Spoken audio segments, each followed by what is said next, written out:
In a constitutional republic, the concept that no single person or branch of government is allowed to be judge, jury, and executioner all at once is not just a motto, it is the unwavering bedrock of our liberty. But what we are witnessing right now in the actions of the executive branch suggests that fundamental principle is under serious sustained threat. The power to authorize military force is the most tremendous power a government can wield. For any official involved in that decision, to put young Americans in harm's way to use lethal force, that moment must be approached with the highest moral and constitutional rigor. It is a moment where the official is answering to the Constitution and the long sweep of history. That is precisely why the military strike campaign directed by Defense Secretary Pete Hegseth against suspected drug boats in the Caribbean demands our most critical and sustained scrutiny. This campaign, known as Operation Southern Spear, has resulted in the deaths of 87 people since September the 2nd of this year. Let's be unequivocally clear, these are not arrests. They are not maritime interdictions where drugs are seized and suspects are later prosecuted in a court of law.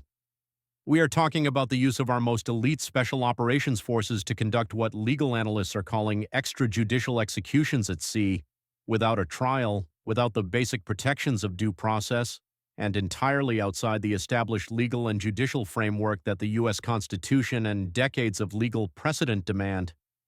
In this video, I will walk you through every shocking step of this affair, from the infamous "kill them all" directive to the cold reality of the double-tap strike that eliminated survivors and the documented pattern of institutional misinformation provided to Congress.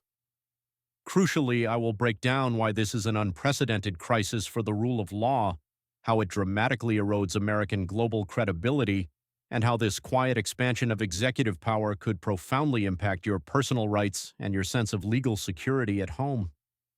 I'm Daniel Kershaw, an independent legal and political analyst. I do not work for any campaign, political party, or official agency. My analysis is committed solely to the facts, the Constitution, and legal precedent. Now we have to ask a foundational question.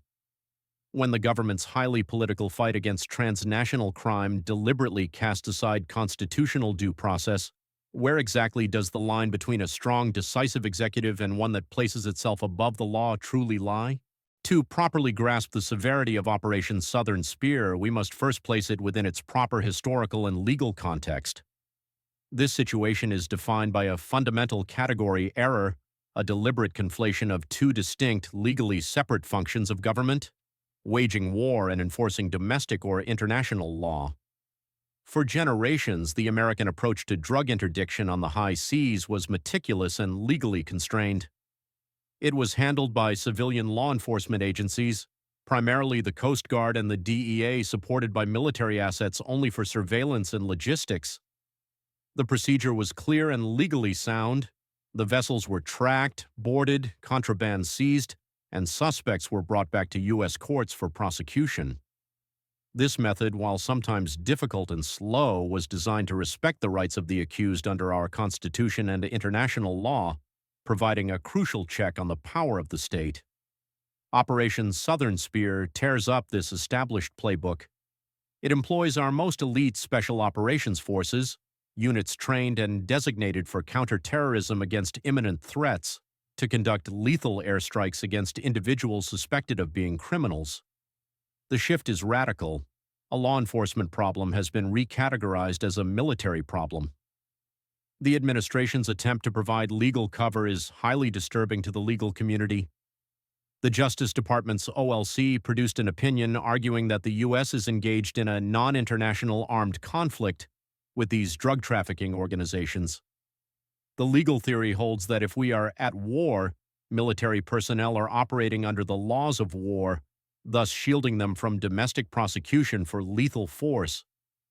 I must stress as an independent analyst that this is dangerous and specious circular reasoning that attempts to legalize the unthinkable. You cannot declare war on a criminal enterprise simply to circumvent constitutional protections. This effort to stretch the laws of war to cover basic law enforcement represents a major act of executive power creep. It sets a deeply troubling precedent where the executive branch grants itself the authority to use maximum lethal force historically reserved for state-on-state conflict in situations that should be strictly governed by domestic criminal law.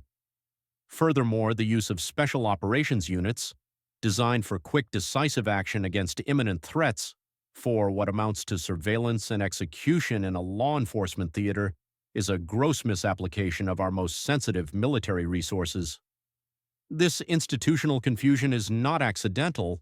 It serves to deliberately obfuscate the legal responsibilities of the civilian and military chains of command. The incident on September 2nd serves as the crucial pivot point and the most damning evidence of the policy's legal failures. A vessel with 11 people was tracked by U.S. intelligence. According to multiple officials who had direct knowledge of the operation, the specific, unambiguous directive came directly from the civilian leadership. Defense Secretary HEGSETH ordered to kill them all. The first missile struck, destroying the boat.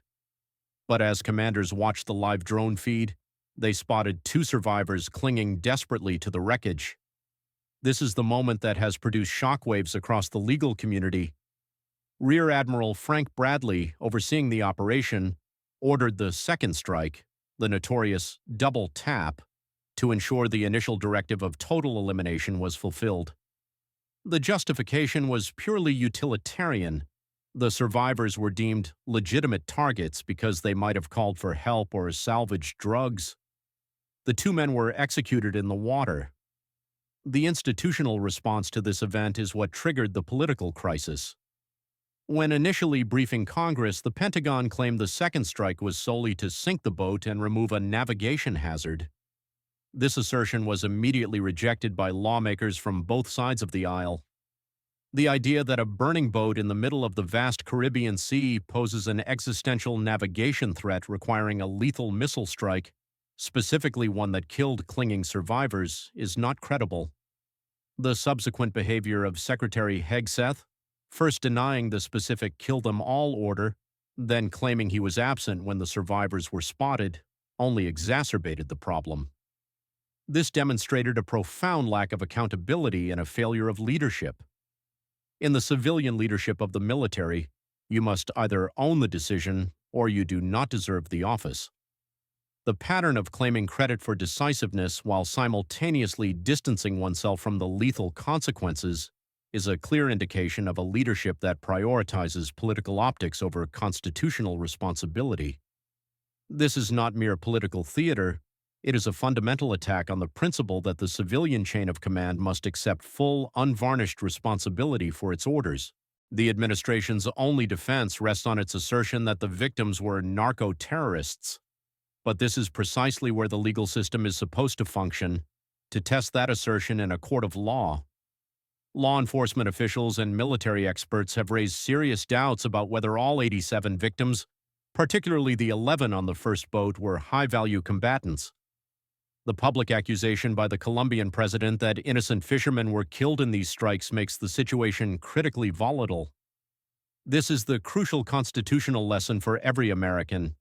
Due process protects everyone, even the guilty, because it protects the innocent. It upholds the fundamental presumption of innocence.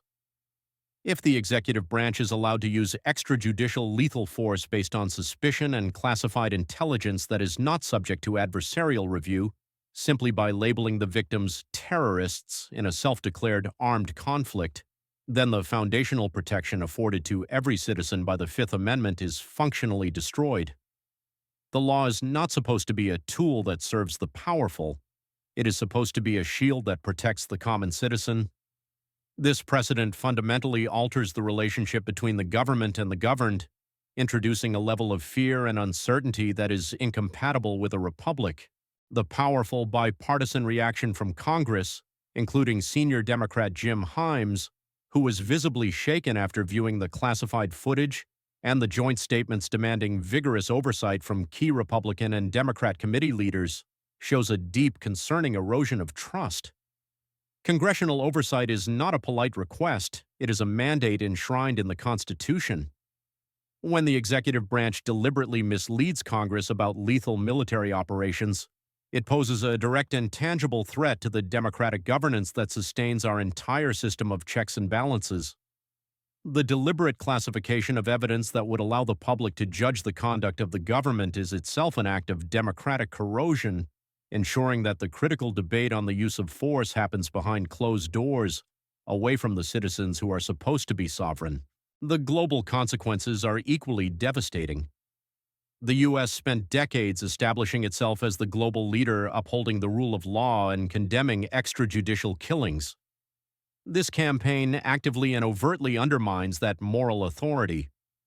How can we legitimately demand that other nations, particularly authoritarian regimes, respect human rights and international law when U.S. military lawyers themselves are raising public concerns about potential war crimes? This hypocrisy grants our adversaries an invaluable propaganda tool.